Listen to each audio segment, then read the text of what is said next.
Hello दोस्तों, देश दुनिया के विजन चैनल में आपका स्वागत है। मैं राजेश। आज हम आपको बताएंगे कोहिनूर किसका, भारत का या पाकिस्तान का। आपने मूवी में भी देखा रहेगा, ऋतिक रोशन ने कोहिनूर चुरा के भागा था, तो वही कोहिनूर की बात हो रही है। उसके बारे में हम डिटेल में जानते हैं वो किसका है। पाकिस्तान में लाहौर की एक अदालत ने फरवरी में कोहिनूर हीरे को ब्रिटिश से पाकिस्तान लाने का अनुरोध करने वाली एक याचिका स्वीकार कर ली थी। जावेद इकबाल जाफरी की इस याचिका में कहा गया है कि ब्रिटेन ने महाराजा रंजीत सिंह के पोते दिलीप सिंह से कोहिनूर छीन लिया था और ब्रिटेन का कोहिनूर पर कोई हक नहीं है। इससे पहले भारत की ओर से भी ऐसी मांगें उठती रही है, लेकिन ब्रिटेन सरकार ऐसी मांगों को अस्वीकार कर चुकी है। कई इतिहासकार मानते हैं कि ये हीरा 1848 के ब्रिटेन सिख युद्ध के बाद ब्रिटेन के हाथ उस वक्त आया जब नाबालिग दिलीप सिंह ने इसे ब्रितानी शासकों को सौंप दिया था। तभी से कोहिनूर ब्रितानी राज में लगा हुआ है। लाहौर से 77 वर्षीय याचिकाकर्ता जावेद इकबाल जाफरी ने कहा, दिलीप सिंह को जब हटाया गया तब वो हमारे पंजाब के राजा थे। फिर ईस्ट इंडिया कंपनी ने उनसे कोहिनूर ले लिया। कोहिनूर हीरा अफगानिस्तान के बादशाह ने हमारे लाहौर के बादशाह रंजीत सिंह को तोहफे के तौर पर दिया था। बाद में कहानी बनाई गई कि वे हीरा दिलीप सिंह ने अंग्रेज को दे दिया।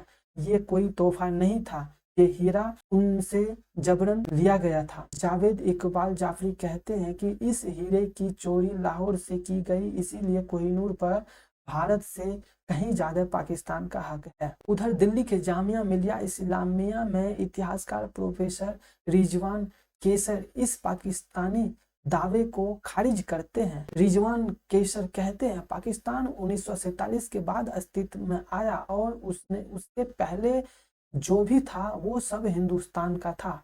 कोहिनूर का तारीखी रिश्ता हिंदुस्तान से है। 105 कैरेट का कोहिनूर करीब 150 साल से ज्यादा वक्त से ब्रितानी राज का हिस्सा रहा है। 19वीं सदी में सिख राजा महाराजा रंजीत सिंह ने अफगानिस्तान मुहिम के दौरान इसे हासिल किया था। बाद में उन्होंने खुद को पंजाब का राजा घोषित कर दिया। जब रंजीत सिंह मृत्यु के करीब थे तब उन्होंने कोहिनूर को उड़ीसा के एक हिंदू मंदिर को देने की बात वसीयत में लिखी, लेकिन उनकी मौत के बाद ब्रितानी शासकों ने वसीयत पर अमल नहीं किया। ब्रिटेन का दावा है कि नाबालिग दिलीप सिंह ने कोहिनूर कानूनी आधार पर उन्हें दिया, लेकिन भारतीय इतिहासकारों का तर्क है कि ऐसा नहीं हुआ और दिलीप सिंह को कोहिनूर देने के लिए मजबूर किया गया। लंबे समय से कोहिनूर की भारत वापसी के लिए मुहिम चलाने वाले वरिष्ठ पत्रकार कुलदीप नैयर के मुताबिक सबसे पहले जरूरी है कि कोहिनूर को वापस लाया जाए और बाद में इस बात पर सहमति हो सकती है कि इसे भारत के पास रखा जाए या पाकिस्तान के पास। लेकिन प्रोफेसर केसर इससे सहमत नहीं है और वो कहते हैं कि कोहिनूर पर भारत का ही हक है। क्या ये याचिका समय की बर्बादी मात्र नहीं, क्योंकि ब्रितानी सरकार पहले ही कोहिनूर वापस किए जाने से इनकार करते रहे हैं। जावेद इकबाल जाफरी मानते हैं कि मामले में देर हो सकती है, लेकिन कोहिनूर को वापस लाना मुमकिन है।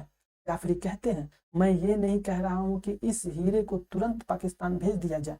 पाकिस्तान में तो पहले ही लूटमार इतनी हो रही है कि अगर हीरा यहाँ आ जाएगा तो उसकी जगह यहाँ नकली हीरे रख देंगे और असली हीरा लेकर वहां से भाग जाएंगे। इतिहास बदलने में वक्त लगता है। वो इन आरोपों से भी इनकार करते हैं कि उन्होंने ये याचिका प्रचार पाने के लिए दायर की है। वो कहते हैं, पाकिस्तान सरकार ने मुझ पर 2 किताबें छपी है, मुझ पर करीब 18 किताब पहले ही छप चुकी है, मुझे पब्लिसिटी की जरूरत नहीं है। दोस्तों, मुझे उम्मीद है आपको ये वीडियो अच्छा लगा हो। इसको लाइक कीजिए और अपने फ्रेंड को फेसबुक पे शेयर करना ना भूलें और सब्सक्राइब कीजिए हमारे चैनल को। Thanks for watching.